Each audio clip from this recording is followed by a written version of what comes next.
Okay, can you settle down please so we can start the meeting?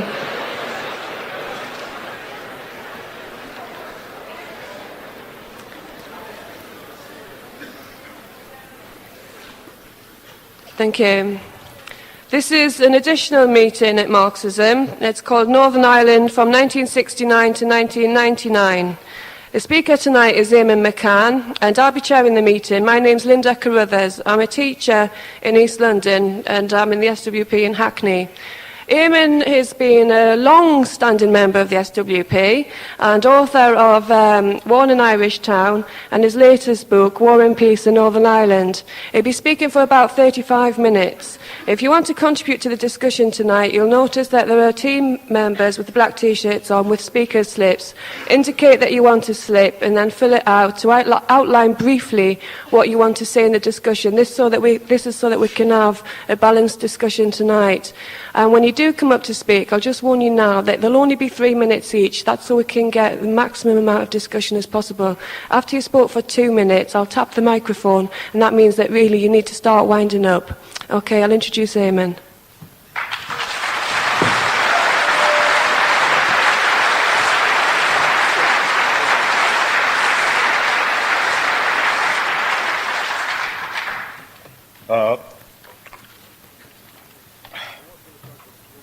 I was going to start with a joke. It's always nice to break the ice at parties, revolutionary parties. Start with a joke. But instead, I'll start with a requiem for one of our best loved and most revered Northern Ireland jokes. There used to be this old story. It's not all that funny. You don't have to laugh at this. You've all heard it before. But about the atheist in Northern Ireland who kept being asked when he introduced himself or herself as an atheist, was always asked, well, are you a Catholic atheist or a Protestant atheist? No, please, don't laugh. It's not a joke. It's not a joke, I assure you. I assure you it's not a joke. This impressive-looking document is the white paper for the next UK census, which is to be held in the year 2001, or 2001, as I old-fashionedly call it. And you should all read this document. It's a wonderful document. It sets out the questions to be asked in the census in the year 2001. And there are some interesting variations between the questions to be asked in England, Scotland and Wales on the one hand, and the questions to be asked in Northern Ireland. One key variation is this, that in Northern Ireland, and right from page 73 of the white paper, that people not regarding themselves as belonging to a religion, bracket Northern Ireland, close bracket, will be directed to a supplementary question. What religion, religious denomination or body were you brought up in? We are going to have Catholic atheists and Protestant atheists. I mean, it's not a joke anymore, it's a... I wonder, what are they going to do with somebody who comes along and says, well, I come from a long line of atheists?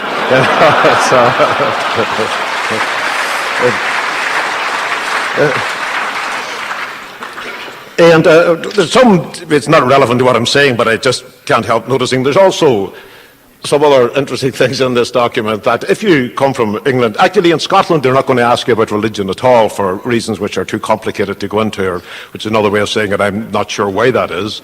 But in England and Wales, under religion, people are going to be offered 12 options, including no religion and atheist, and then there's 10 denominations, the major Christian denominations, and Jewish, Hindu, Muslim, Sikh, Baha'i, Zoroastrianism, and so forth. But in England and Wales, there's a population of 51 million people. You have 12 options for religion. Northern Ireland, population 1.6 million, 75. It's all here. They get 9 separate types of Presbyterians down here, including the Apostolic Presbyterians. No, as they say, any Apostolic Presbyterians in tonight? And various others. There's the Society for Proclaiming that Britain is Israel.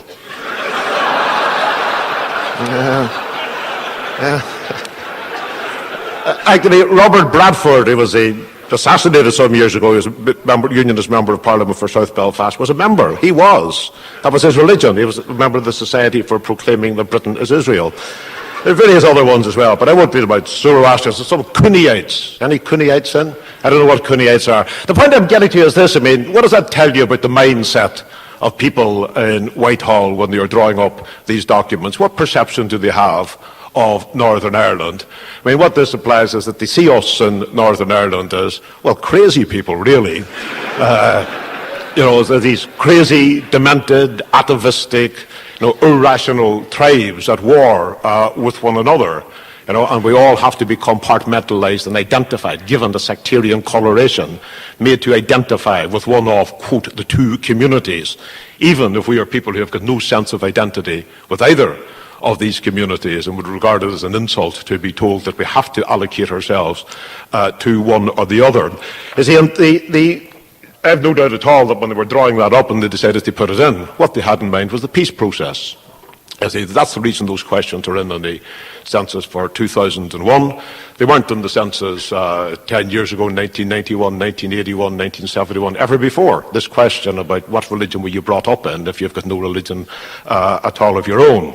And what it illustrates is the way in which the notion of Northern Ireland and Northern Irish people as comprising two tribes at war with one another, who must be conciliated and made to live together and facilitated in living at peace, not as one with one another, but alongside one another. That notion is at the heart of the peace process. That notion is written into the Belfast Agreement, which is the only document, the only way forward that Mr. Blair and his associates, and indeed the government in Dublin, can see. For Northern Ireland. Indeed, Tony Blair says it over and over again. There is no alternative. This is the only path to the future. And when you look at the agreement, it has written into it that conception of Northern Ireland and of the people of Northern Ireland. I'm not going to, I meant to bring a copy of the agreement with me, but I forgot it, and anyway it doesn't matter because it's a horrible document. It's a funny thing, you never hear anybody quoting from the Belfast Agreement, do you? People quote from the Declaration of Human Rights, or, great phrases that go into history, become part of the common currency of political discussion from the significant documents which have been produced to proclaim, sort of the basis of people living together and congeniality with one another. We hold these truths to be self-evident. Workers of the world unite, you have nothing to lose but your chains. Or even the Irish Declaration of Independence, Irish men and Irish women in the name of God and the dead generations, blah, blah, blah. All that, these phrases have come in. The reason why people talk all the time about the Belfast Agreement and hold it out as a holy writ, as a miraculous document which is going to deliver peace to people at war with one another, allegedly, for 800 years or 70 years or 30 years, whatever period they put on it. The reason why there's no phrases have come out of the document which anybody quotes, the reason why it's so appallingly badly written, is that actually if you're going to write great phrases which are going to ring out and mean something to people, you'd be proclaiming truths that everybody who adheres to the document or puts a signatory to it accepts. A common acceptance of some great truth about the way we live, or the way a particular document recommends that we ought to live. And there's nothing like that in the Belfast Agreement at all, because there's a flaw, sort of a crack, sort of a fracture running right through the Belfast Agreement, that it has to do with the way in which it defines the entire population as either Catholic nationalist or Protestant unionist. I mean, and this is just not to do with the language of it, it's to do with the details in it. And I don't know how many people, don't know, no reason why you should, I suppose, discuss it or examine the Belfast Agreement and the text of it in any great detail. But it does lay down that when people are elected to the Assembly in Northern Ireland, on the first day that they arrive in the Assembly, they have to register and they have to write, when they write in their name, to identify themselves as either unionist or nationalist or other. So day one, you have to say that. And thereafter, a funny thing happens in the agreement. The others disappear after day one in the Assembly. There is no mention of others when it comes to laying down the voting system for electing the First Minister and Deputy First Minister, of electing the Executive, of taking what they call key decisions, and key decisions include all decisions to do with the spending of money, so that's going to be quite a lot of the decisions. in the new Assembly. What it lays down is that key decisions and elections of both of the Executive and of the First and Deputy First Minister, that these decisions will be taken either on the basis of parallel consensus or on the basis of weighted majority.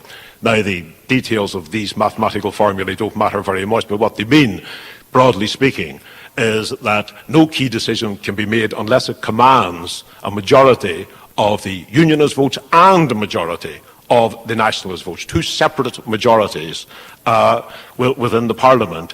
Others have disappeared from this calculation. In relation to all these decisions, once they're mentioned as registering on the first day, there's no place for others. I actually tried to run the little semi-spoof campaign, during the voting on the Belfast referendum. It was called "Choose the Other Way." As to sum up where I stood and all. I said, never actually got off the ground, because the notion of Northern Ireland as being divided into Catholic nationalists and Protestant Unionists and nobody else at all, no other variation or possibility in our politics, is now part of the conventional wisdom of the whole handling of the Northern Ireland situation, and is implicitly, if not explicitly, accepted by all the major parties in Northern Ireland, all the signatories to the agreement, and it is certainly the basis upon which Mr Blair's government in particular operates its entire Northern Ireland policies. The idea, the two tribes theory of Northern Ireland, has now become the conventional wisdom accepted by all. And the first thing that I want to say here tonight is that it's nonsense. It's not true. People in Northern Ireland are not divided naturally or authentically or inevitably into two tribes, Catholic nationalists and Protestant Unionists. I wasn't here yesterday because I took the day off, I'm sorry to say, and went to, I'm not sorry to say at all, I'm delighted to say it, I went to the Fleadh in Finsbury Park instead. It's out where, incidentally, and I told one or two people I was going to mention this, I had the rare privilege and honour of discussing the Vietnam War with Lonnie Donegan. There's no point achieving such a milestone in your cultural life and not letting other people know about it. I said to my partner that we were going over to see, I said we should go over to the other stage and see Lonnie Donegan's on. She's a few years younger than me, and she said, she used the exact phrase. She said, "Who's Lonnie Donegan?" Young people today, it's no culture at all. But the point about the Fleadh was this: there was about 25,000 people there, a big number at it, overwhelmingly the majority of them Irish people, and in the nature of things would become what broadly would be described as an Irish nationalist background.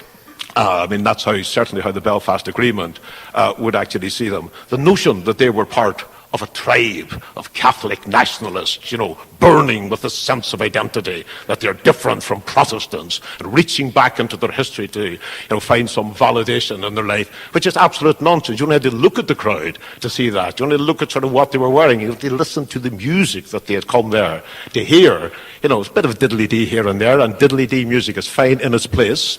This is on, let's go ahead now. This is stage 3. But these were people who were quite at ease with whatever sense of the identity they had, but they're also sort of hot-wired to the whole world. They were there to see, Lonnie Donegan and Van Morrison. And is Van Morrison, he comes from a Protestant background in Belfast. Is that orange music? Tony Blair keeps talking about the orange culture of the Protestant people. Now, Van Morrison, working-class Protestant from Belfast, is Ash, an orange band. Many people know about Ash, fine band from Downpatrick. A couple of hits there a couple of years back. Lovely young band, one of the few genuine teenage bands. They were doing their GCSEs. One of them had pimples. Genuine, authentic teenagers. Are Ash an orange band? That's the implication of this talking, that we're all either Catholic nationalists or Protestant Unionists. We're not like that at all, and yet that is built in to the agreement, and it informs everything that Tony Blair says about Northern Ireland and everything that Mo Mowlam says about Northern Ireland. It's a funny thing about Northern Ireland, people used to say that it was a graveyard for British politicians. That when you did something bad, you blotted your copybook, the Prime Minister would punish you by sending you over to Northern Ireland and make you into the Northern Ireland Secretary as a sort of purgatory that some people had to go through. But actually, Northern Ireland's a doddle now for Northern Ireland politicians. Mo Mowlam is the most popular Labour member of the cabinet, as I understand it. All the surveys show that. She can do no wrong. Literally, she can do no wrong. It's the only department in British government, Northern Ireland, and that's what it is at the moment constitutionally. I mean, the Northern Ireland office is a department of state. It's the only one in which, if everything goes pear-shaped, nobody blames the minister. Nobody at all. You know, if things go wrong in the health service, I mean, Frank Dobson will flannel and lie and all the rest of it, you know, but he knows that people will blame the minister. Hey, what are you doing? I mean, if the economy goes pear-shaped, Gordon Brown will be the man who has to defend it, and people say he's doing a bad job. Things go pear-shaped in Northern Ireland, nobody blames Mo Mowlam. In fact, she's surrounded by warmth and sympathy for having to work with those impossible people over there. You know, things go wrong, it's the impossible Irish. If things go even a tiny bit right, it's regarded sort of as the acme of, you know, world statesmanship to have brought this about. You know, and again, it seems to me that this reflects a view of Northern Irish people of being irrational people, as crazy people, and so forth. And we're not at all. And if you look back, I mean, at 1969, which is where I'm supposed to start this talk, if you look back at 1969, one of the things that struck me actually in Finsbury Park yesterday, I mean, and it's an odd sort of a thought to have, but it struck me that the atmosphere at it and the people, it reminded me of the early civil rights movement. It really did, to be all these quite content and vibrant people around, sort of at ease with themselves, and, you know, a sense of community and communality among them, and all the rest of it. And one of the questions the only question we may try to answer, to touch on here tonight really, is sort of, is how did it come about that the civil rights movement in Northern Ireland, which is an anti-sectarian movement, a movement which is internationalist in its perspective, how did it come about that the conflict which was generated by that movement ended up 30 years later now in 1999, where they're producing documents which is going to ask us, are we Catholic atheists or Protestant atheists? I mean, how did that come about? Because when you look back on it, you know, in the 1969, I mean, I don't know, I can see from looking around me, there's people about here who weren't born in 1969. You know, it always strikes me as very strange. But, yes, who see it as history, I think, to read about in books. But in 1969, I mean, the civil rights movement, not to be, it's easy, we all get nostalgic sort of about the rowdy days of our youth, you know, but even allowing for all that, the civil rights movement in the late 60s in Northern Ireland was something which was seen by those involved, sort of not as a continuation of ancient Irish politics, not as our tribe or any tribe sort of raising itself up and gearing up to make war or to contest matters with any other tribe. On the contrary, the civil rights movement involved both Catholics and Protestants. It was determinedly anti-sectarian. We were setting out not to continue Irish history, but to conquer the Irish history that we'd had up to that point and to change things for the better and change it forever. And we were conscious of the fact that we were part of something that was happening, so not in the past in Ireland and we were continuing, but something that was contemporary and was happening all over the world, something huge which was going on. I mean, the reason why people in Northern Ireland sang "We Shall Overcome" was that we'd taken it off the television and we heard it sung in the United States in marches led by Martin Luther King. And when we marched from Belfast to Derry in beginning of 1969, it was very consciously modelled on the Selma to Montgomery March of 1963, if I'm right, led by Martin Luther King. I remember when when British troops came in August 1969, I mean, for a period of a number of months, we had like free Derry. I mean, the RUC had been expelled from the area. The British troops at that time didn't attempt to come into the area. So we held the area, you know, which is an area of about, 35,000 people. It wasn't just a little patch, sort of. So we held it in the sense that there was no other authority there but the people. For a number of months. I mean, all sorts of visitors used to come along, from the south of Ireland, politicians and people who wanted to be photographed with somebody who could positively be identified as a hooligan, you know, for the street cred that was in it. And but we also had people from around the world. One of the groups which came was a group of people from the Black Panthers from the United States, and they brought a movie with them, which was a sort of propaganda movie of the Black Panthers, in which they showed up against a gable wall on the Lecky Road, big white gable wall, at night, with lovely weather. It was the summer and all. It was great, just like now. You know, and just to end this Black Panther movie with the 10 demands of the Panther Party, you know, it was all, you know, about jobs and houses and get the cops off our backs and blah, blah, blah. But the last demand, I always remember, it was always done in big growly, gravelly, R&B black voice. It was terrific, and the last demand was, "Up against the wall, motherfucker." People used to go berserk for that. I remember the kids would roar and cheer, say, "Play it again, play it again."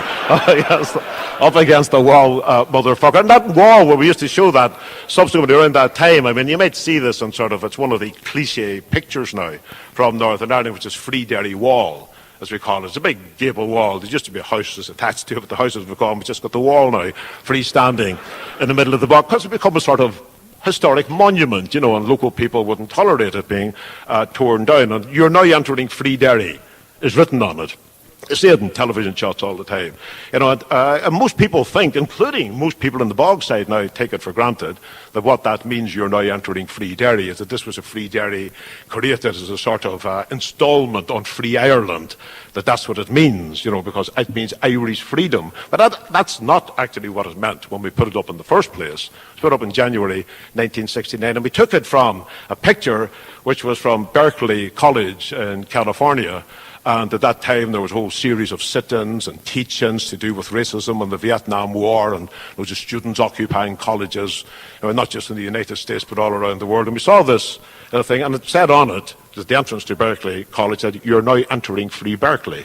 I thought, that's cool. You put it up, "You're now entering Free Berkeley, you're now entering Free Day." In other words, it was a reference. It was a reference to the struggle against the Vietnam War and the struggle against racism in the United States. That's what we were identifying the struggle in the Bogside with.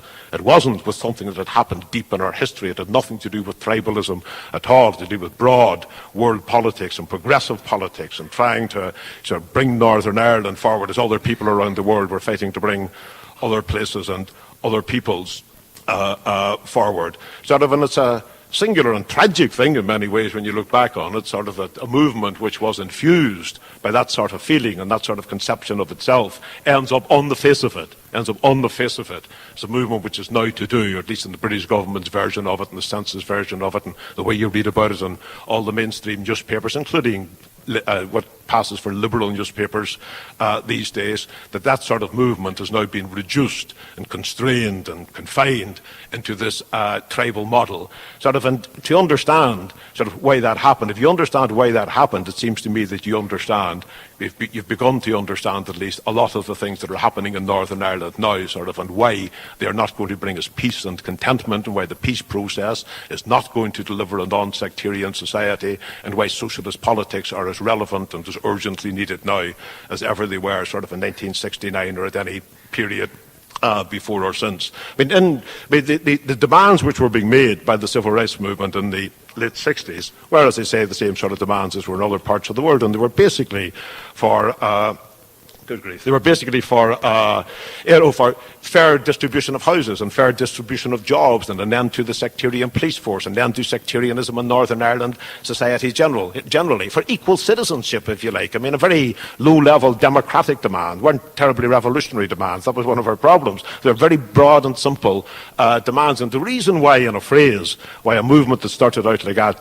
became then passed over into being an armed struggle against the state, and then in turn that passed over into be a tribal contestation between two groups of people so defined. The reason why that happened basically is that the state in Northern Ireland proved incapable of delivering on those simple democratic demands. If you wanted in a phrase, if you go out to fight for fair distribution of jobs and fair distribution of houses, if you do that and the state attacks you, first of all with batons and with water cannon, and then it attacks you with rubber bullets, and then it attacks you with lead bullets, eventually, in fact, indeed very quickly, people are going to draw the conclusion that if democracy isn't possible and equal citizenship isn't possible within the state, then it's necessary to fight against the state. Now, that's putting it very simply, and very cryptically. Nevertheless, therein lies the reason for the emergence of the provisional IRA, in the early 70s. It wasn't that a group of people arrived, with the message, of old republicanism and revived this tradition in Northern Ireland and convinced people either by the strength of their rhetoric or the logic of their arguments that they ought to become Republicans and extreme nationalists and ought to fight on that basis against the state. It was something far more organic than that. it was large numbers of people on the streets that decided we're going to have to take the state on, and Irish republicanism, this old tradition in Ireland, suddenly began to seem to make sense to an awful lot of people who hadn't been attracted to republicanism at all just a few years previously. People sometimes now say all the time, they say that the Falls Road is a traditionally Republican area. They say it all the time, but the Bogside, traditionally a Republican area. And that Gerry Adams is continuing in a long, long line of Republicans who have represented the people of the Falls Road. It's nonsense. It's nonsense. Gerry Adams is the first Republican ever elected on the Falls Road. He was elected in 1983. There never was a Republican elected on the Falls Road before 1983. It's not a traditional Republican area at all. The republicanism and the will to fight armed struggle was generated but from the late 60s onwards. It isn't something that was continuing way back through history. The election in Ireland, those of you who study Irish history will know this, there's a key election which was in 1918 that Republicans hark back to all the time. It was the last All-Ireland election, the December 1918 Westminster election, in which Sinn Féin replaced the old constitutional Irish Nationalist Party as the main party of Irish nationalism. So it was a plot point in the narrative of Irish history, a very important election. And Sinn Féin devastated the old parliamentary party, which had dominated nationalist politics in Ireland for generations before that. Essentially, it was the old Parnellite party, somewhat changed and had fragmented and come back together again. But it was devastated in 1918. There was only one constituency in the whole of Ireland, north and south, in 1918, where in a straight fight between republicanism and constitutional nationalism, the Republicans were beaten. That was West Belfast. That was the Falls Road.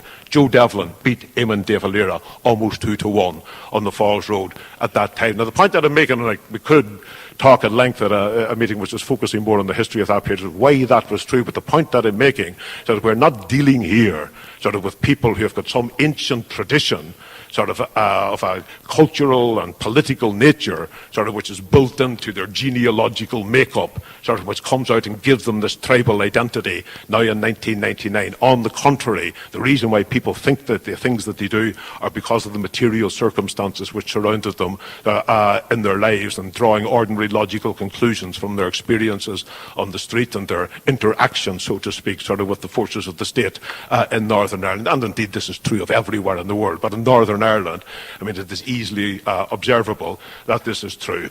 The armed struggle launched on that basis by the Republicans attracted very widespread support, particularly and naturally from young and urgent people in working class Catholic areas of the north of Ireland. And it's a phase in the struggle you might read now at times, in fact you read it every day, arguments about whether Sinn Féin and the IRA are the same thing, are they inextricably linked or not, and so forth. But it's a fairly recent argument, this, about whether Sinn Féin and the IRA are inextricably linked together, because even 10 years ago, no leading member of Sinn Féin would have ever denied that the two organisations were inextricably linked. They celebrated the link between them. They made the IRA's armed struggle, in their own phrase, the cutting edge of Republican politics. But now, of course, things have changed again, because the leadership of the Republican movement has now abandoned armed struggle. That's not an allegation against them, it's a fact. They've abandoned armed struggle. If you look at why that happened, in order to understand why that happened, and why the Republican movement moved into the peace process, and why the post-peace process takes the inherently sectarian form which it has taken and continues to take, you have to look at the inadequacies of the nationalist politics of the Republican movement. I could say, and I would if we had time to go into it, and I've said it often at meetings before, we can analyse why it was that the left and the civil rights movement proved totally inadequate organisationally and in terms of the clarity of its ideas in 1969. And we proved very inadequate. Otherwise, the emergence of republicanism as the dominant force within the civil rights movement, or what the civil rights movement became, would never have happened. And I'm not avoiding that, but for the purposes of this meeting, I just don't have time to go into it. What actually happened after the armed struggle had lasted for 10, 15 years, and an armed struggle which was conducted with a tremendous degree of ferocity and of commitment. Any armed struggle that demands an enormous amount of commitment from the people who are engaged in it, and a commitment not only to go out and risk their own lives, but also a commitment to inflict suffering as well as to accept suffering, and always remembering that it was working class communities on all sides which bore the brunt of this suffering right throughout. And a lot of people supported the armed struggle, not because they were violent people at all, sort of because they didn't make a holiday in their hearts when some enemy of the Republican movement was killed, whether it was soldiers or anybody else sort of that they happened to kill in some of the atrocious acts which are committed. A lot of people supported the armed struggle through gritted teeth. You know, sort of that they felt they had to, almost that it was a duty on them to support the armed struggle, not because they actually thought that this is going to deliver liberation to us. And actually, at a fairly early stage, and looking back on it, certainly sort of from the mid to late 80s onwards, the leaders of the Republican movement themselves had come to understand that the armed struggle was not going to deliver the Irish Republic, in whose name and the name of which the struggle was being conducted, because it was of necessity fought from within the minority community.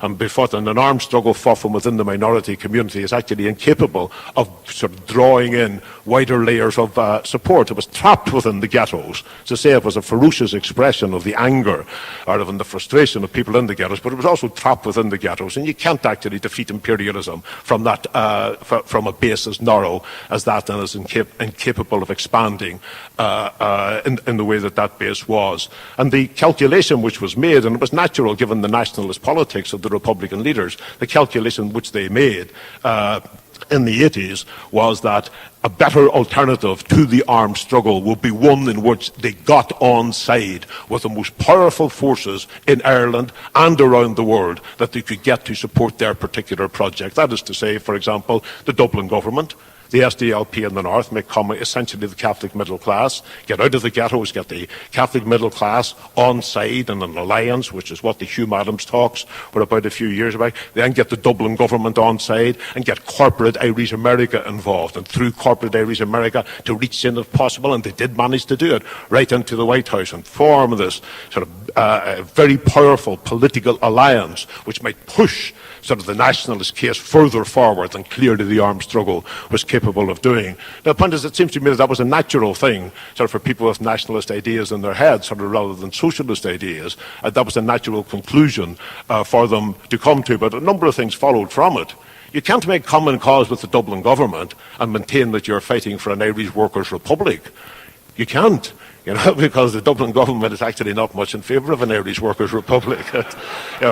You can't make common cause with Bill Clinton in the White House and Irish American millionaires and at the same time oppose American imperialism and associate your struggle with the world struggle against imperialism. It's for that reason, incidentally, sort of that during the bombing of Kosovo, it proved impossible to get any Republican onto the streets in any of the demonstrations against it in Northern Ireland. They couldn't do it, and many of them privately were extremely embarrassed. They said, we can't do it. We're depending on Bill Clinton, after all, to back us up on the various arguments with the British government, to put pressure on the British government, to give some leeway to Gerry Adams and so forth. You can't at the same time be opposing American imperialism. The whole lot of things fell away from that. The whole the connection between the struggle in the north and the struggles of working class people in the south had to go, because your alliance can't be with the government, but your organisational connections with the working class in the Dublin government's area of authority. So the move away from the armed struggle was not simply, it was presented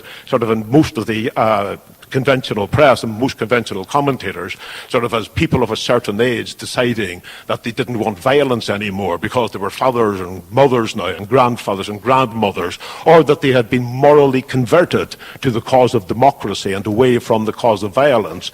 So, individuals may have had those views and those thoughts in their minds, but it also involved as well, more crucially, not just a move from armed struggle into conventional constitutional politics, it involved a move from the left to the right, a very significant move along the left-right dimension continuum of politics, and a diminution sort of those elements of rhetorical socialism even, which the Republican movement had largely espoused. And thus you get into a situation where what you actually have is this peace process put together with two blocks of people, sort of with the nationalists of the working class nationalists of the ghettos in the north, allied sort of with the middle class nationalists in the north, the Dublin government and the American government, all sort of welded together in order to push things forward. Now, if you're going to do that, it follows immediately from that you can't actually base that on the type of politics which is going to reach out beyond the sectarian divide, which is going to undercut sectarianism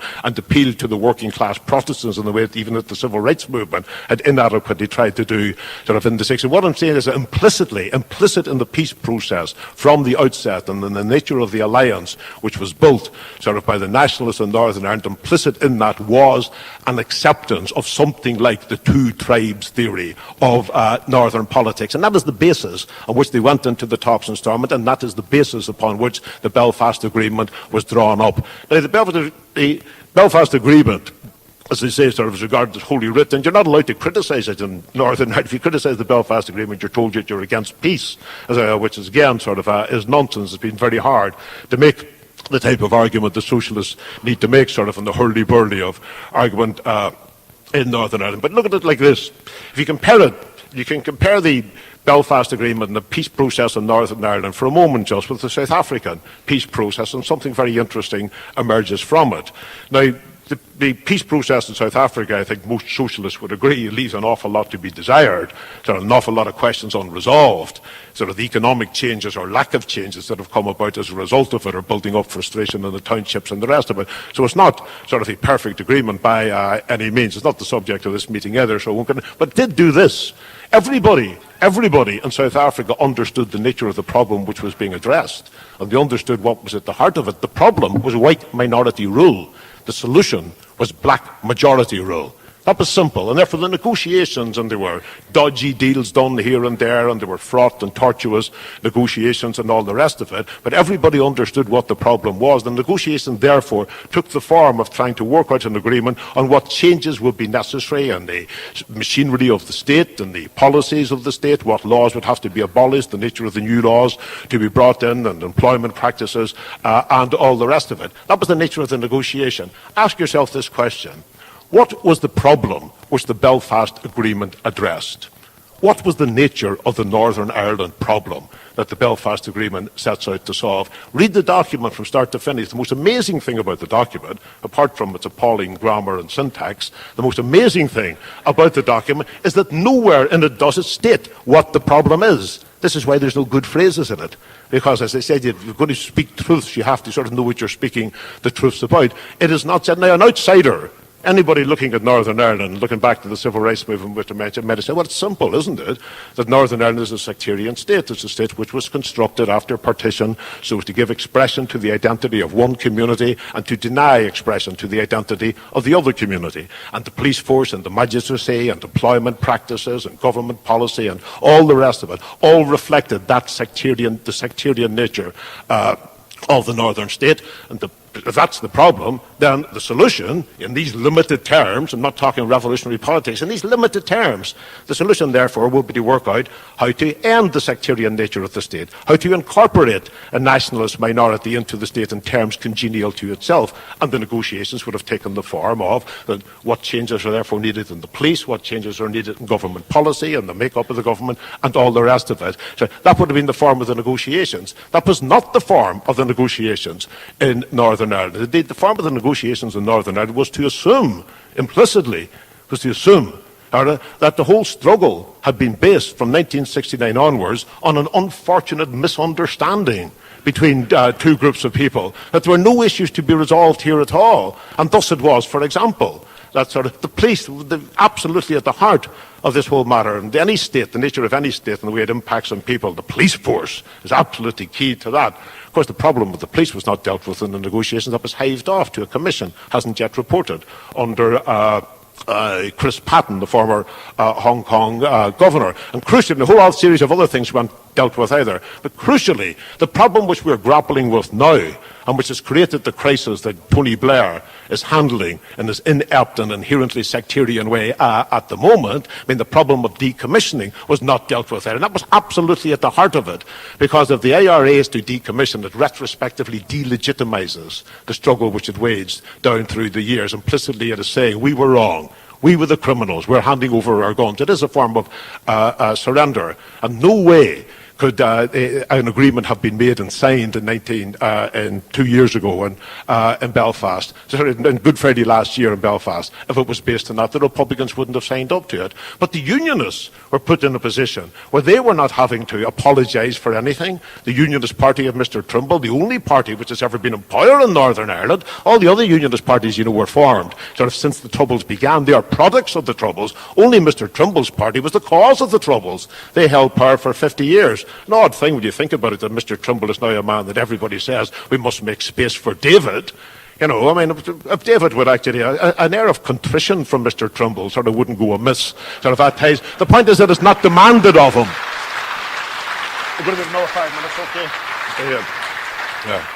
It is not demanded of him. And let me say that this might sound a bit cloudy, so let me put it sort of in simple terms for you. When the agreement was signed, it was supported, as you know, sort of both by Trimble's Unionists and by the SDLP and Sinn Féin. I remember there was just a few days before the vote on the referendum, David Trimble came to Derry, where I live, and he did, as lots of people do, he had a walk on the walls of Derry, which are sacred to the Unionist tradition. And he walked along a stretch of the walls, surrounded by the press and television cameras and so forth, and part of the walls that beetled over the bog side. They looked down on the bog side. And Mr Trimble said, this agreement is going to work. Unionist and Protestant people should vote for it, because this agreement means that the people down there, and he pointed to the bog side, have now accepted that they are British. Now, the point is this, that meanwhile, at that very time, only 3 days before the vote, there was a lot of activity getting the vote out, at that very moment, there were SDLP and Sinn Féin people in the Bogside saying, vote yes to the agreement on the grounds that David Trimble has accepted that you are Irish. These are two totally contradictory versions of the agreement. In other words, the disagreement which is arising now in the crisis does not result from a contradiction between the agreement on the one hand and what is happening on the ground. The contradiction is within the agreement itself. It's also just another little illustration of that. You may remember Mr Hume and Mr Trimble never spoke together on any platform recommending this deal on the same basis to their two separate electorates. No time did they do that. Their only appearance together was on the stage at the Waterfront Hall, where Bono, the well-known pop singer, Bono, held their two hands aloft. And what had actually happened there, and every journalist in Belfast knew this, and as far as I know, none reported it, they had agreed in advance that neither Trimble nor Hume would be asked to speak on the platform. The reason being simple, that they were saying different things. So they had to get a pop star to form the link between them and say, support these great guys. That was the basis, sort of that flimsy basis and inherently dishonest basis on which they set the agreement up. And that is the contradiction which is now emerging. And that contradiction flows from having a view of Northern Ireland consisting of these two separate tribes, Catholic National, the Orange tribe and the Green tribe. And once you accept that and once you operate on that basis, then not only can you not bring people together, you miss even those opportunities which clearly are there to give Catholic and Protestant people a chance to make common cause with one another. Just let me sort of, if you'll indulge me just for a couple of minutes to give you just a practical example of what I'm talking about. There are issues you see in Northern Ireland on which people do come together all the time. It's not the case that people are going around day in and day out thinking I'm a Catholic nationalist and I hate Protestant Unionists and vice versa. That's not the case at all. People are far too sensible for that, and increasingly young people are far too sensible with that. There are issues that people like the NHS, all the problems that you have, the problems of the NHS and the lack of funding in the NHS, sort of in the bureaucratic management of the NHS, all that you have over here, we have in Northern Ireland as well. Those are politics that bring people together. Let me give you something even more specific. The 1967 Abortion Act doesn't apply in Northern Ireland. It doesn't apply in Northern Ireland. You can't bring it in Northern Ireland. People wouldn't stand for it. Actually, every survey shows that a majority of Catholics and a majority of Protestants do want reform of the abortion law in the north of Ireland. Mo Mowlam spoke in favour of the extension of the 67 Act to Northern Ireland when she was in opposition. But her attitude now that she's the Secretary of State is not only will she not bring this issue forward, Labour MPs who tried to bring it up are marginalised, sidelined and denounced and told that they are disrupting the peace process by mentioning this type of thing. Maria Fife, for example, who's a Blairite in many ways, MP in Glasgow, is one woman who's tried to raise the issue on a number of occasions and has been told by the Northern Ireland office that this is endangering the peace process. And why? Because Mo Mowlam says it will, quote, stir up the tribal elders. What a disgraceful thing to say. What a disgraceful thing to say. What a view of Northern Ireland sort of that brings forward. And of course, if the issue was posed and brought into the mainstream, it would be a divisive issue in Northern Ireland, but it wouldn't divide Catholics from Protestants. It would divide both Catholic and Protestant communities. It would divide the whole population between those who want to move forward into a new millennium and have a decent and progressive society and those who want to stay in the past. And that's the type of argument which we could be having and which we should be having, and which Blair, with his conception of Northern Ireland as simply two tribes. I mean, Blair is ideologically bankrupt, he's morally inert and intellectually banal in his approach to Northern Ireland, and all the time he's praised for what he's actually doing. Half a minute, let's finish what it's trying to say.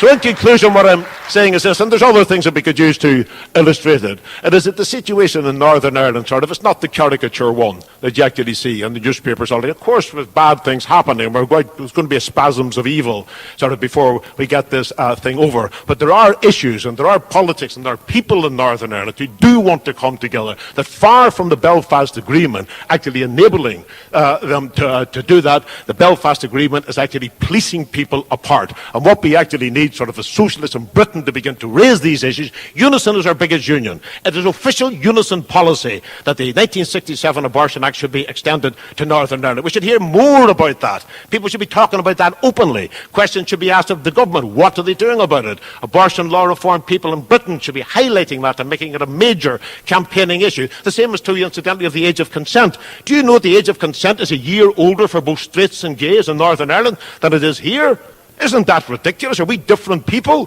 What idea that? And they say, oh, you couldn't do it. Nobody will stand for that in Northern Ireland. Of course, we're just the same people. It means, for example, that if a 16-year-old young woman in Northern Ireland gets pregnant, she has to make a statement to the police because she's had sort of underage sex and identify the perpetrator, the criminal responsible for that. Those type of things which are happening in Northern Ireland, sort of in which invest Northern Ireland people with implicitly with a series sort of views which are crazy and irrational and rooted in the far distant past, do a disservice to the people of Northern Ireland. They do a disservice to politics, and only people with socialist views in Ireland and in Britain can actually face up to the necessity to fight against the Orange State, to fight for the withdrawal of British troops from the north, and to fight for the type of politics which will bring Catholic and Protestant working class people together to create the type of society which would be adequate, an adequate return on the enormous investment of pain and energy and suffering that has been put in overwhelmingly by working class people on both sides over this past 30 years. Thank you.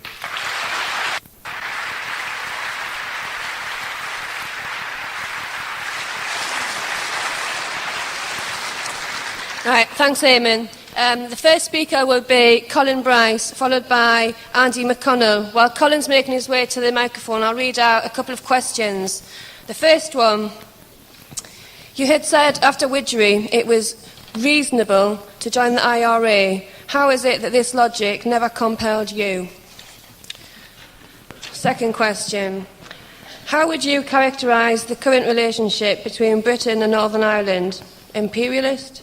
Or Protestants still an oppressor nationality? Right, is Colin at the microphone? Yeah. Colin Bryce from SWP in Belfast. I just want to really back up the point that Eamon made about how out of touch Blair is with, and the whole politics of the Belfast Agreement is from what's actually happening on the ground. Because when Blair came over a couple of weeks ago, he made the point repeatedly that unless this deal is done, Ulster stands at the abyss, or Northern Ireland stands at the abyss, on the precipice of descending back into mad sectarian conflict. And I think this year especially, that is so far away from the reality of what's happening on the ground. It's absolutely unbelievable, because unless you see the gap that exists, unless you reject that notion that people in Northern Ireland are simply two irrational tribes that are reflected and whose views are reflected in the views of their politicians, you can't understand why there are far fewer people at Drumcree this year supporting the Orange Men than there have been in any of the last 3 years. The Orange Men at Drumcree said that, well, actually, we could have blocked all the roads in the north of Ireland and stopped all the motorways and so on, but we decided not to do it. And it's ridiculous. Even compared to 1996, there was no way that they had the popular support or the ability to actually mobilise people actually to do that. You can't understand why an opinion poll in the Irish Times last week said that 65% of Unionist Party voters thought that Trimble should go ahead with the agreement, while a majority of Unionist politicians, the DUP and the UUP, are now saying that we can't, well, this will be treachery, everything will fall apart if we ever share power with Catholics. And I want to talk to you about a situation. I went up to meet some community workers on the Shankill Road at the Protestant, heart of the Protestant working class areas in Belfast last Wednesday.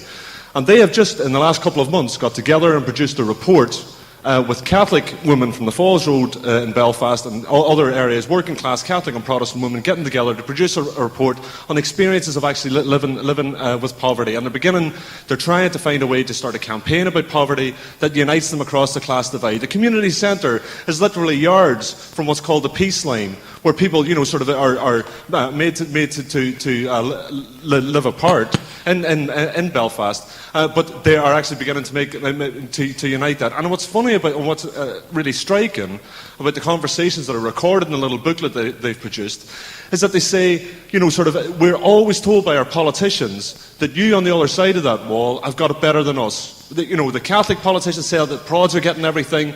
The Protestant politicians say, they're giving everything to the Catholics up on the Falls Road. And therefore, it's so striking. These are people who are enormously cynical about Tony Blair. They had exactly the same reaction, overjoyed at the election, but deeply disappointed within 6 months.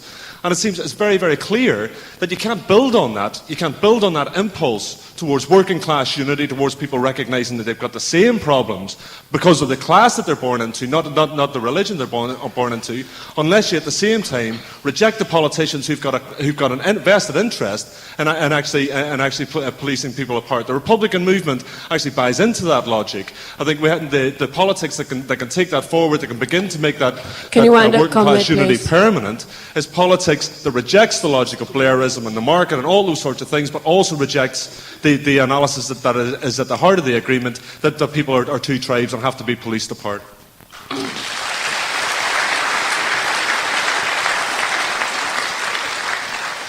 Andy McConnell will be followed by Stuart Halferty. Okay, comrades, I just want to speak briefly about this kind of prevailing view which is current amongst the media in this country and also the media back home, or certain elements of the media back home, which is that politics or personal political belief is somehow immutable in Northern Ireland. Your political persuasion and your belief is determined by religion, and therefore it follows from that is determined by what family you're actually born into. I think the best way to actually disprove this is to kind of speak about my own kind of personal experience about being brought up in Northern Ireland, which refutes, I think, this kind of prevailing orthodoxy. I come from what's called, in the British press, like a staunch kind of loyalist background. All the male members of my family are Orange Lodge men. My uncles, second cousins were ex-B special men. I went to like a holy kind of Protestant school, and I spent 7 years in the British Army. But I think the reason I joined the army wasn't really because of any kind of sectarian kind of philosophy, but it was because, like many other kind of my peers, it was really to escape unemployment. But I won't dwell on that too much, really. But the main thrust of what I wanted to actually say is that after I kind of left the army, I left disillusioned after serving in the Gulf War. I was kind of searching for some kind of searching for answers to the innumerable questions that I had about politics, especially with regard to Northern Ireland. And socialism, I believe, is socialism, I think, is common sense. It's a gut instinct inside each and every one of us, and it only takes, or it only kind of waits for the correct time, or the correct environment, or indeed a conversation with a socialist to actually bring out that gut instinct and kind of lift away the fog of sectarianism that people have been brought up with, and we can realise the real causes of the sectarianism which Eamon spoke so well about earlier on there. As Professor Zinn said yesterday in his meeting, once you realise that you've been told one lie by the state, it makes you question, how many other lies have I been told by the state? And it makes you question the apparatus.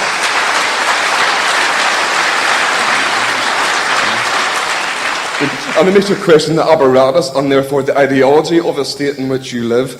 We all do need a political philosophy on life. I think that's indisputable, really. And Marxism, comrades, socialism, I really do believe has provided me with all my answers, and it really is the only solution to the sectarianism that is prevalent in Northern Ireland. And as Eamon says, it really is socialism and working class unity, which is the only answer to this kind of entrenched sectarianism of the Northern Ireland Assembly.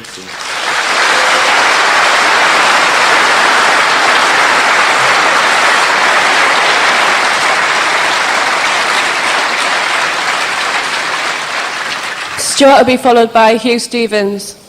My name's Stuart. I'm a member of the SWP in Portadown. It's probably what's regarded as the heartland of sectarianism at the minute, according to the media anyway.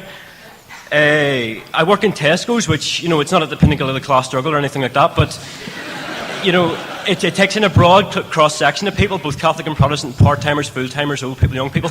And what we find is that the loyalists, the people who are actually loyalists in our workplace, are afraid to come out and say that. They whisper to each other in corners, they have weak code words for where they're going to be that night and stuff like that. They're afraid to be seen on TV now, and that's because the prevailing orthodoxy in Portadown, this is Portadown, is that ordinary people do not want sectarian politics, and that's not what the media put across. I mean, the media cancelled hours worth of programmes on the Sunday of the Portadown thing, assuming that there'd be riots all over Northern Ireland. There weren't, and they found that they were just sitting there staring at a line and saying, well, this is happening, and it was a complete farce, because what they can't make a political analysis like we could, that even though people have been pushed away from sectarianism, there isn't something to pull them, and another pull of attraction.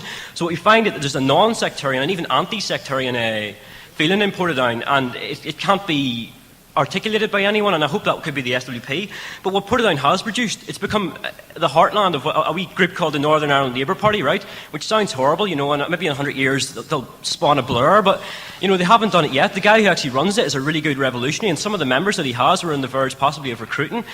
But it just shows that in a town that has such low wages, I mean, Tesco's came to Portadown like 2 years ago and decided, seeing it's Northern Ireland, seeing they never actually do anything about it, we'll keep the wages lower than they are in Britain, even though it's supposedly the same country. That's the kind of orthodoxy there is there. They've started moving their production things to Portadown because they realise that wages are so much lower. Where there's no union organisation, there's generally lower wages, there's generally more sectarianism. That's the kind of problem with the attitude that the media will put out, and I hope maybe this meeting will be able to show that it's not a matter of saying that we can completely write off Northern Ireland. I mean, Northern Ireland could go from right at the back of the class struggle straight to the front, because there's so much bitterness is built up, and once you get a proper movement going and an organisation that can represent that, and the SWP can be that organisation because there is no Northern Ireland Labour Party, then we could be a beacon to workers all over the world.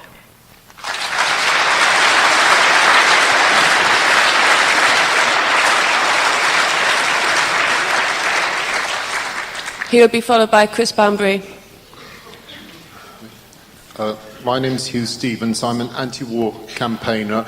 I'm English. Well, I'm pretty much totally English. I'm afraid what I may sound terribly naive to Eamon, but I'd like to put in a few words from the point of view of someone who does support the Irish Republican movement. As I understand it, internationalism, if we're looking at something from the Marxist point of view, that any national movement or national tendency has to be judged in terms of its relationship to the international working class movement. Now, loyalist fascist ideology identifies with the British imperialist state. It's against the rights of its fellow citizens who are nationalists, and it glorifies everything back to the ascendancy of Protestants over Catholics. Now, can't we please very sharply be against that?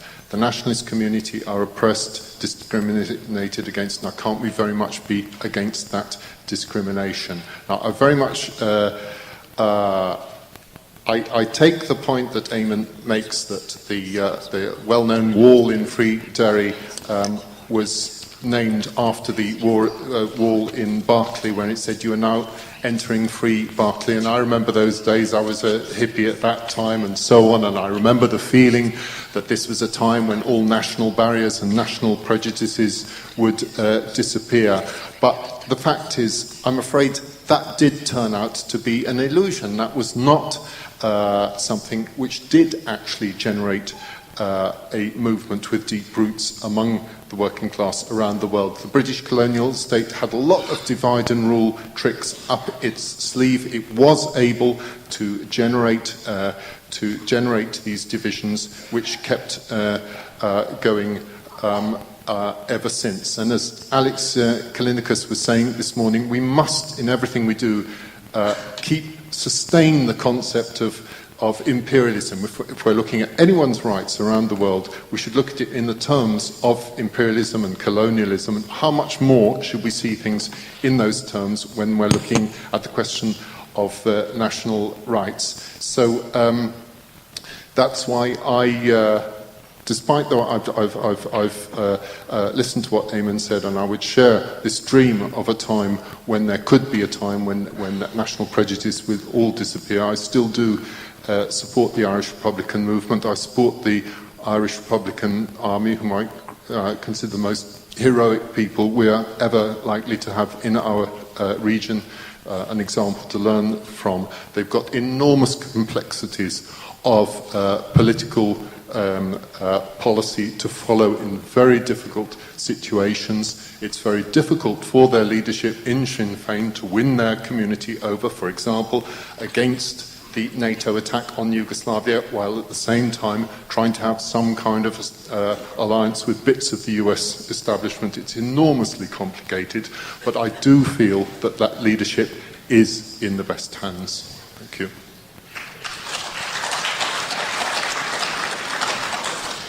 Chris will be followed by Mike Hedges. Yeah, see, when Eamon says the Republican movement has moved from the left to the right, you can illustrate it graphically. You see, Gerry Adams is obviously very, very aware of the Jeremy Clarkson effect, because he's got rid of his Levi 501s and he's taken on Armani. And that demonstrates actually the political transformation. And socialists have to say something. Of course we're against British imperialism in the north of Ireland. We're against the demand for decommissioning. We're against orange feet on the Gavaki Road. We're against a whole number of things in there. But also when we look at the Republican struggle, and here I want to draw an analogy. I want to draw an analogy with Palestine. I think we take this attitude. When Yasser Arafat was besieged in Beirut by the Israelis, we absolutely supported Yasser Arafat and the Palestinians in a fight against the Israeli state. Today, in the Gaza Strip and in the West Bank, when Arafat uses his secret police to pick up Palestinian militants at the behest of the Israeli secret police, we do not support them. And I tell you fundamentally what this deal is about. At the end of the day, taking away this deal, what they are saying is, in the two tribes analysis, is one tribe is policed by David Trimble, and the other tribe is going to be policed by John Hume and Gerry Adams. And that's going to be the responsibility the Republican movement comes in, because they have to sell that deal. And I'll tell you something else I think we have to say something about, we have to be honest about it. What Sinn Féin are now saying is not just they're in a bit of trouble with unionist imperialism. The latest policy documents are saying the way forward in Ireland, north and south, is to increase United States multinational investment in Ireland and to increase United States political influence in Ireland. And I tell you, there's a consequence of that. Because there's something the agreement doesn't mention. And it's something I don't think Gerry Adams is going to mention here, because if he wants to increase United States multinational investment, there's a problem. In the north of Ireland, there are 131,000 workers who earn less than £4 an hour. If you want to bring in United States multinational investment, you sure as hell aren't going to start agitating that they're going to get extra pay. You're going to sweep it under the carpet because every other government, every other state, you're going to try and sell investment on the basis of bad jobs and low wages. And I tell you, that's what it's going to mean in the north of Ireland. And I think what's left out of the agreement, ordinary working class people demonstrated and fought for peace. But actually, when you look at the agreement, it says nothing about poverty pay. It says nothing about the fact that wages in the north of Ireland are 31% lower than in this country. It says nothing, and Eamon's absolutely right about it, it says nothing about abortion rights. It says nothing about the fact that North of Ireland still has the 11 plus. I cannot think, why do the people in the north of Ireland deserve that? Working class kids, Protestant and Catholic, are paying those things. And at the end of the day, this deal, we support peace. But I tell you what, this deal addresses none of those questions. All the institutions and structures of oppression and exploitation will remain. And that is what Gerry Adams and the leadership are signing up to when you see them going into Stormont Castle, into Hillsborough, in the power dressing.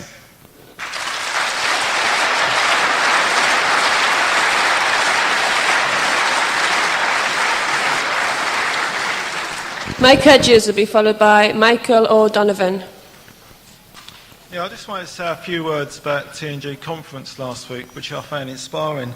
First of all, Mo Molan come to speak, and she gave the line, the two tribes sort of line when she presented a peace award. And then later in the week there was a debate on Ireland, and the TNG's always had the idea that they say as little as possible about Ireland. We don't want any talk about it, somebody might get upset. And this is always the line they've had. But this year they tried to do the same thing. They put out a bland statement that said nothing. You couldn't disagree with it. It said absolutely nothing. And the Irish delegation, which had two comrades of ours in it, which made a big difference, said that they weren't going to accept that. They wanted a proper debate and a proper policy. And one after the other got up to oppose it. And they opposed it, not on terms of I'm a Protestant, I'm a Catholic, but because we're workers, and we want a proper debate about how we stand as workers and a proper policy to put to workers in Ireland. And they totally carried the conference with them and overturned the executive. And then we had then they debated the motions. And the main motion there was one drawn up by our comrades, which actually, was a brilliant motion, talked about disarming the RUC and everything. And that is now TNG policy. So...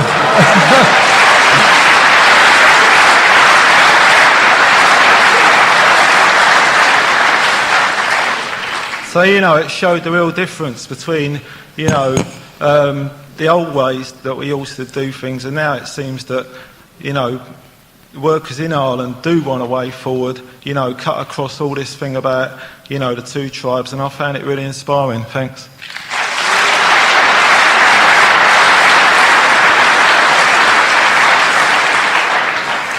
Michael will be followed by Luke Henderson. Yeah, I had the sort of wonderful and bizarre experience last week of travelling around Northern Ireland in a bus full of young, gay, bisexual and straight Catholics and Protestants, men and women, putting on a play about sexuality, which in my opinion is a lot more relevant in 1999 than the Battle of the Boyne or William of Orange or anything else. And I say bizarre because at one stage we were in the Crescent Arts Centre in Belfast and the bus was going up with us screaming out the windows and rave music blaring, and up the other streets parallel to us was the Orange Order marching away. But I think something that really hit home to me was we were trying to do loads of publicity for the play, get audiences along and all that type of thing, and we couldn't get anything, of course, because the media was just completely blanketed with the agreement and Stormont and everything else. But it just really hit home. Here were we, like Catholics and Protestants working together, trying to do something really, really important. And at the end of the day, when you look at it, the media and the powers that be are not interested in Catholics and Protestants working together. They're only interested in keeping Catholics and Protestants apart. And what Eamon was saying is right. There are a lot of myths. There's all these myths about the glorious Republican heroes and the nationalist leaders speaking Gaelic and dancing at the crossroad in Free Ireland and all that there. And then you've got the lost Protestant tribe wandering around, the last tribe of Israel, I think they would have us believe. But I don't think we should talk about myths. I think we should talk about realities. And the realities are that Catholic and Protestants have not benefited since Tony Blair's gone into government. Catholic and Protestants are suffering from the minimum wage. Catholics and Protestants will suffer from the hospitals being closed down in Omagh, Dungannon and elsewhere. And at the end of the day, Catholics and Protestants, like workers everywhere else in Britain and Ireland and all around Europe and the world, are getting angrier and angrier at a system that is so absurd and completely horrible.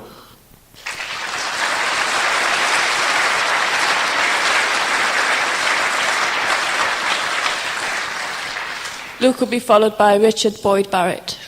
It's just a short contribution and kind of a question as well, really. Short contribution is, if you put yourself in the situation now in Ireland, if you watch the TV and all the rest of it, it's just decommissioning all the time, And I'd just like to say why I think that's a bit of a red herring and what I think our demand should be, First of all, they're talking about the number of weapons that the IRA has, and it literally amounts to hundreds, right? Now, if you consider on the opposing sides here, in the war that's been going on, right, there was 12,000 British Army troops there, armed to the teeth, with not only just guns and all the rest of it, but big tanks and all the rest of it, there's 55,000 of the police force in Ireland have actually got licensed weapons there in Ireland. Those people, so if the IRA give up there, then what are you talking about? You're talking about the REC and the British Army giving free rein to go anywhere across the entire Catholic community. So what my question is why shouldn't one of our main demands be, and continue to be, the demand that get the troops out of Ireland, a part of getting that kind of concentration of weapons out of a country, of a state, which, let's face it, is actually just the size of Yorkshire. You consider the number of guns in there. Shouldn't one of our demands be to get the troops and get the guns out?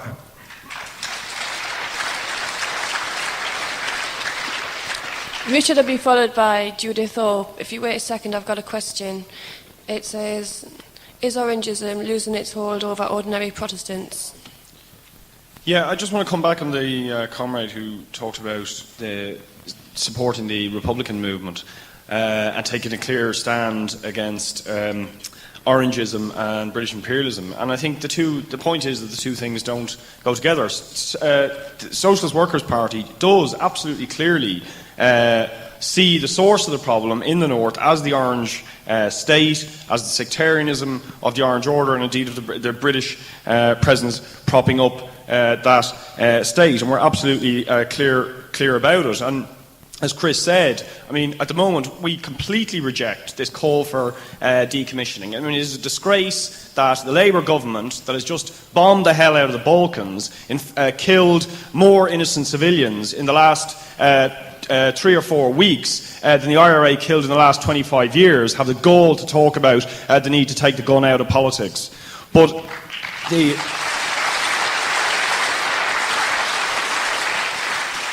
however, it's important not to go on from that, to have an uncritical attitude towards the Republican movement, because the truth is, however understandable it was that many young people joined the Republican movement when they saw the violence of the Northern Ireland state meted out against them fighting simply for civil rights. Very, very understandable that people did that, not least because, as Eamon said, what existed in the left in the north, people like the Labour Party, the trade union leaders, offered no serious alternative or challenge to the sectarian state. It was understandable, but it was a mistake not to look for some sort of alternative, because the truth is, 25 years on, republicanism has failed to deliver.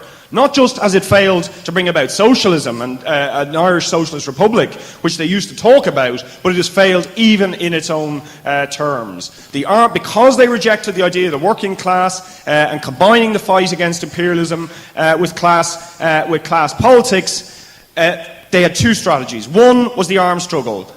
Although the people were tremendously brave and dedicated, no question about that, it didn't deliver. The result of the armed struggle was to deepen the sectarian divisions increasingly between Catholic and Protestant. It was to actually give an excuse for the British state to increase the level of repression against both the Republican movement and Catholics, ordinary Catholics, and indeed it increasingly isolated the movement from the southern working class and allowed the southern state to move against Republicans, to ban Sinn Féin from the airways, and so on. And it was a recognition on their part that the armed struggle had failed that led the IRA, I believe, one of the reasons at least, to end the armed struggle. But their alternative strategy has equally failed. I mean, we think they should have the right to be in the executive, but the real question is, why the hell do they want to be in the executive with David Trimble? What can they possibly hope to offer to the people that they have represented, the people who have suffered for the last 25 years by being in government with David Trimble, who'd be on the right wing, most extreme right wing of the Tory party in any country in conventional politics. And I think that's the point, that as Eamon said, the agreement they want to be part of is about institutionalising sectarianism. It's about accepting ultimately the sectarian state, and there's no talk about the interests of working class people. And you look down the south, the highest ambition of Sinn Féin is to be in coalition government with Fianna Fáil, the government of corruption, the government who hung and extradited Republicans themselves, who let the hunger strikers die. This is the height of their aspiration. Therefore, of course, we understand, we support anybody who fights back against oppression, but we can't have an uncritical attitude to the Republican movement, because Republican politics have failed, and we need a different set of politics about class, unity, uniting working class people.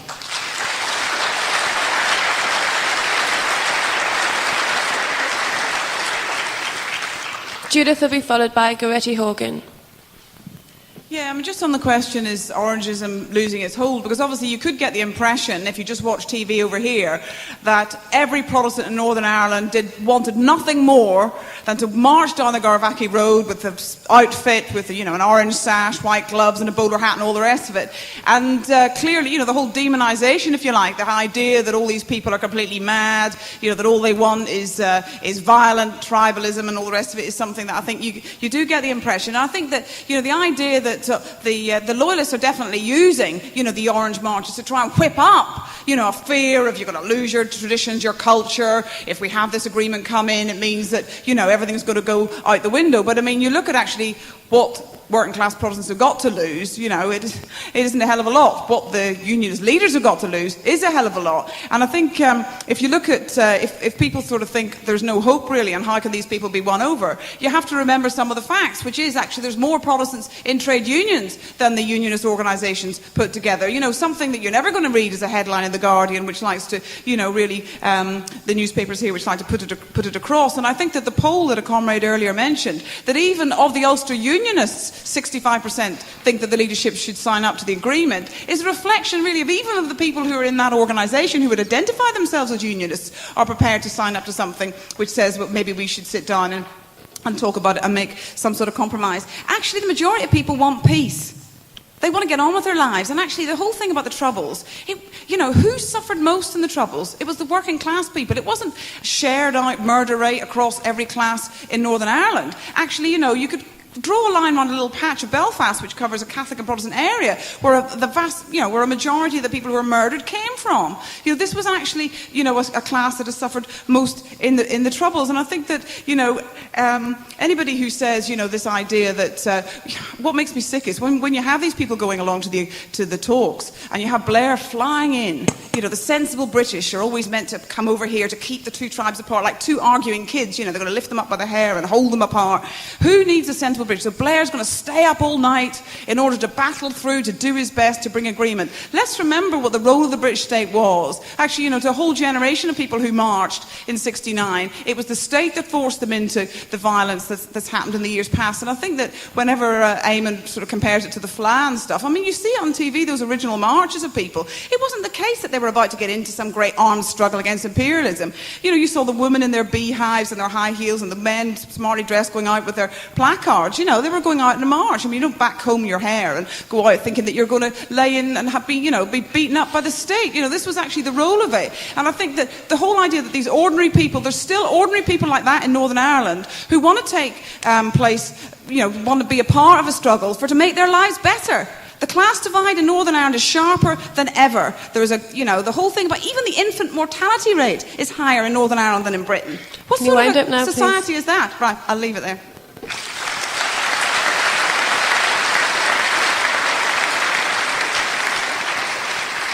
Goretti will be followed by Breed Smith. I just wanted to make a little point about, to sort of echo what Colin Bryce is saying about the way that Catholic and Protestant working class people are getting together more and more to try to improve their communities. Because actually one of the things that came out of the civil rights struggle and the whole struggle for a better deal for Catholics was that actually Protestant workers have actually benefited from that. So that we saw the whole way through the Thatcher era, for example, while housing budgets here were being really badly cut, in Northern Ireland they had to be kind of kept up for fear of the sort of civil unrest. And the result of that is that you've got much better housing sort of right across the two communities. And you sort of see all the time now when you've got women's centres opening on the Falls, then there has to be one on the Shankill, a community centre, a childcare project or whatever. There has to be that, because of the two tribes analysis that the government has, they sort of feel if they give you a halfpenny in one place, they have to give the other crowd a halfpenny. And on the one hand, I could say that's actually done quite well, but in a way I was thinking about the whole title of this meeting, 1969 to 1999, and it seems to me that if you actually look at what's going on in Northern Ireland today, that the remaining demands, as it were, of the civil rights movement, the things that haven't been solved, the decent housing for everybody, for example, and jobs, decent jobs for everybody, that actually when you look at the bitterness that there is in Northern Ireland, and Stuart from Portadown was talking about the bitterness that there is in Portadown, the class bitterness, not the sectarian bitterness, which is what people always think about, but that dreadful class bitterness, because actually people were really hopeful when the Blair government came in, and those hopes are so dashed, when people sort of see that they're still in lousy, low-paid jobs, the housing lists are growing longer and longer, and actually Chris Bambury's point about, the Shinners supporting the US firms coming in. A friend of mine who's involved who works as a community worker was at a meeting in the Bogside area where Mitchell McLaughlin was talking about how that they were going to do their best to bring in loads of jobs into the Bogside and the Brandywell where we haven't had any before. And she put up her hand and she said, let's just say that we don't just want any jobs, we actually want well-paid jobs. And his response was, we're not talking about a Soviet here, Anita, we're actually talking about reality. And she was just talking about decent paid jobs. But actually, the point that I wanted to make about the fact that there's this class bitterness there now, what unites 1969 and 1999 is that there's a lot of people saying, why can't we get a house to live in? You've got thousands of people, on the priority waiting list. And the only way that we're actually going to get those changes in Northern Ireland is not through communities taking up separate struggles. It's actually by working class unity. And more people are beginning to see that the only way that we can advance in Northern Ireland is through working class unity. And we're looking to workers here to lead us in some of those struggles, because when the fire service goes on strike here, when the nurses go on strike here, when the junior doctors go on strike here, it'll have a knock-on effect on workers in Northern Ireland, and that's really important for us.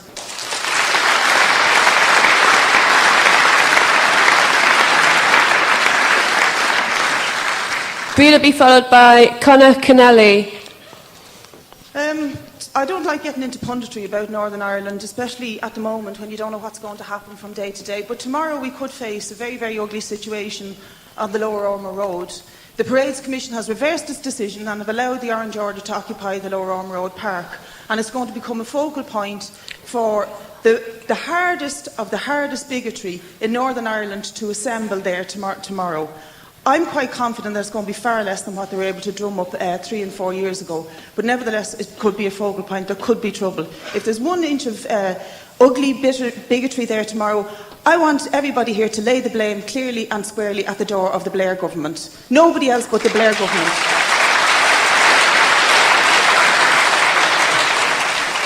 While they had an opportunity to destroy the poison of Orangism, they should have kept it down and kicked it down while they had it where it was, because it's very, very clear when you're operating politically in the North today that the hold that Orangism has held on Protestant workers has changed completely to what it was in 1969. In 1969, there was one unionist party in the North, the Ulster Unionist Party. There's a whole plethora of them today, because the crisis has meant that unionism is splintered all over the place. In 1969, the Orange Order could guarantee that they could get their sons and daughters jobs. They had a certain amount of influence over housing and education. That's all changed. Protestant workers are marginalised, isolated, and increasingly coming under the pressure of the policies of the former Tory government and the present Blair government. This, comrades, opens up massive opportunities for us in Northern Ireland today, not just because of what's happening inside the Protestant working class, but also what's happening with, as many people have gone into, with what was seen to be the vanguard of the left in Ireland, the Republican movement, absolutely sold out on every ideal. The notion that they want to go into a coalition with the Tory Party of Ireland, Fianna Fáil, that's exactly what they want to do. They've won some electoral success in the South. They never mention socialism. They've given up on talking about the simple demands that Eamon fought for in 1969, the whole question of an end to discrimination, take away the sectarian state.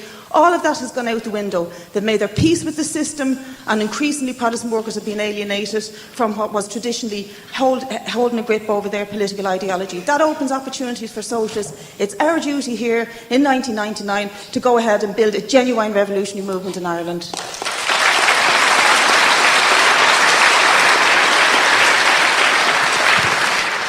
Conor will have to be the last speaker in this session, and apologies to the hundreds of other people who put slips in, but we didn't have time to take you all. I think the irony is that at the same time that Sinn Féin are wanting to go into coalition with the establishment in the South and so on with Fianna Fáil, there's actually never been a better time to take on that self-same establishment, to For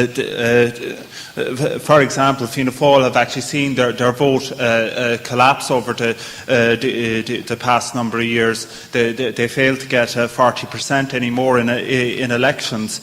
And also too, we've seen the collapse of the Catholic Church in the South. Today something like only 50% of people bother to attend Mass on a Sunday. That is actually a massive drop in the past 5 years from when it was, in the high 80s. The Church has lost a whole load of ground on issues like abortion and contraception and divorce and so on. And it is ironic that at the same time, Sinn Féin should want to make their peace with Fianna Fáil, and to look to them anyway as a radical force anymore, I think is mistaken, because Fianna Fáil have been marred in a whole load of corruption scandals and so on, and there's been a demand that the politicians who've been involved should be jailed. You do not hear Sinn Féin calling for this. You do not hear them calling for taxing the rich and so on, precisely because they want to make their peace with Fianna Fáil, and actually on some issues, Sinn Féin are actually what they're doing is quite reactionary in certain working class communities in Dublin and so on. They are actually involved in campaigning against drug pushers, calling for marches and so on, involved in vigilante groups and that. And this is where their politics have led them to, instead of looking to the working class to change society, they've actually turning sections of the working class against other sections. And I think as all the other speakers have said, we have to provide an alternative to that, to take on not just the sectarian state in the north, but also to take on the southern state, which is as equally reactionary. And I think that's what we have to build.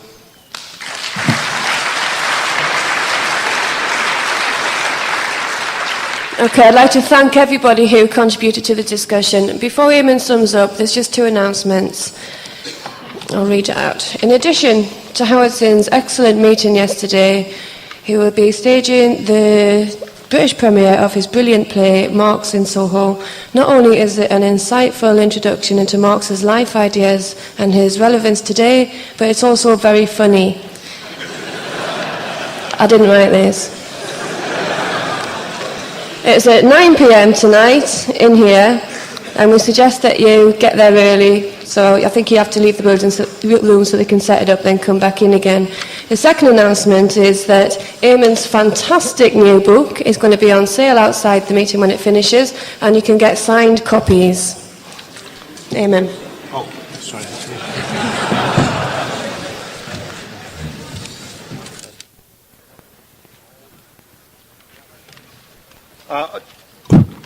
I'll just respond to a couple of things that were said, or a couple of the specific questions that were asked. There was in no particular order. But somebody was asked about didn't I once write that, which I did indeed, that after the publication of the Widgery Tribunal's report into Bloody Sunday, that it was reasonable for people in areas like the Bogside to draw the conclusion that they ought to join the IRA, and the question was, why was I never compelled in this direction? Well, the simplest answer is that I'm not a nationalist, I'm a socialist, but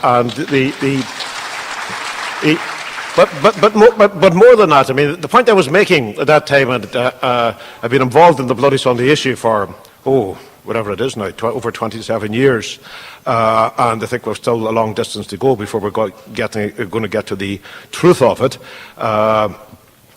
because the British establishment, the military establishment, and the political and media establishment are harassing and frustrating the efforts such as they are of the New Savile inquiry at every turn, which is why you keep reading about appeals for judicial reviews of particular decisions and so forth. The Bloody Sunday illustrates something interesting about Northern Ireland, and we're talking all evening, and rightly so, about this, the two tribes model of Northern Ireland, and Mr. Blair is flying in to try and mollify and calm down these two crazy groups of people.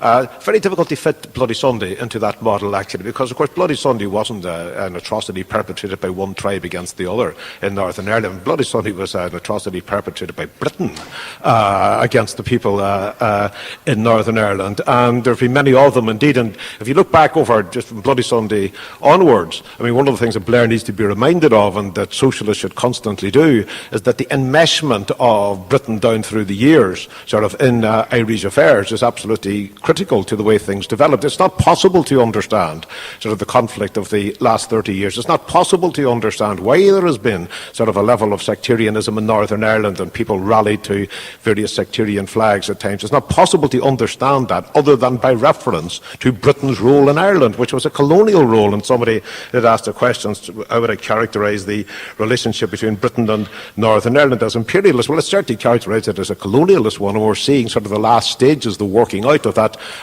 colonial relationship, both in deep history sort of and in contemporary terms. The British ruling class sort of bears a major responsibility, the major responsibility for the situation in Northern Ireland. Let us never forget that since March 1972, when the old Stormont Parliament was prorogued, I mean, successive British governments have held all executive power in Northern Ireland. So the idea that they can come along now, after all that, and that's 27 years ago, of continuous executive power wielded by British Secretaries of State answerable to nobody in Northern Ireland, none of them ever elected by anybody in Northern Ireland, orange, green, red or anything else.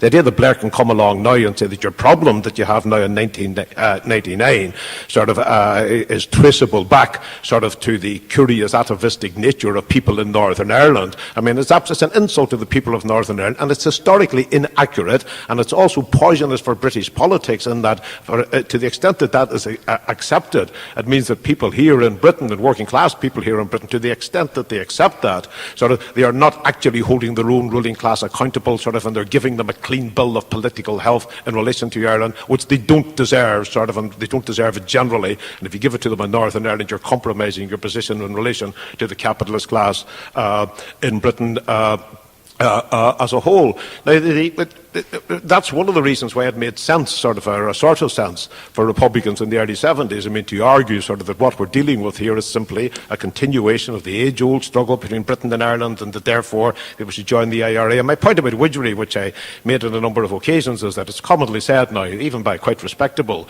commentators, that in the aftermath of Bloody Sunday and then the report by Lord Widgery, the Lord Chief Justice, which whitewashed what happened on Bloody Sunday in Derry and lied. Lord Widgery, as Lord Chief Justice, was an accessory after the fact of murder. He was a criminal, Lord Widgery, and of course Lord Widgery was given his instructions, as we now know through documents that we have unearthed in the last 2 years, was given his instructions by Edward Heath, the Prime Minister at the time, the Lord Chancellor at the time, who was Lord Hailsham, still alive, I'm sorry to say, and various other grandees in Britain who actually told him in so many words. Edward Heath, it's recorded in a minute, of a meeting at 10 Downing Street on the day after Bloody Sunday and the day before Widgery's appointment to head the Tribunal of Inquiry was announced. I mean, Heath is recorded by the Cabinet Secretary as telling Widgery to be mindful of the fact that when he went to Northern Ireland, we are fighting a propaganda war there as well as a military war. He told the Lord Chief Justice that this was to be his understanding, that he had a propaganda remit in war in Northern Ireland. You know, this is the compromising, sort of, and the poisoning of British law, the corruption of British law through Northern Ireland. I mean, it's a very important aspect of the situation that we're dealing with. And to the extent that people in Britain don't deal with that, they are not dealing with problems which are germane to their own political lives here in Britain. It used to be said that when the sort of glib phrase that Jerry Fitt, now Lord Fitt, used to say that what we're looking for in Northern Ireland are the same rights for the people of Belfast as are enjoyed by the people of Birmingham, same rights for the people of Derry as enjoyed by the people of Doncaster. His into alliteration was Jerry in those days. What actually happened was that they didn't bring such as they were. I mean, the implication of this is that Birmingham and Doncaster were social paradises for the people there, which is far from true. But to the extent that there was any difference and there wasn't a sectarian problem sort of in those areas, I mean, far from bringing sort of British standards of politics to Northern Ireland, what's actually happened in the last 2 years is that Northern Ireland standards of politics have been imported into Britain and right into the heart of the political establishment here. And unless that's dealt with, these things shouldn't be taken up sort of simply sort of as an act of solidarity with the oppressed areas, although that done is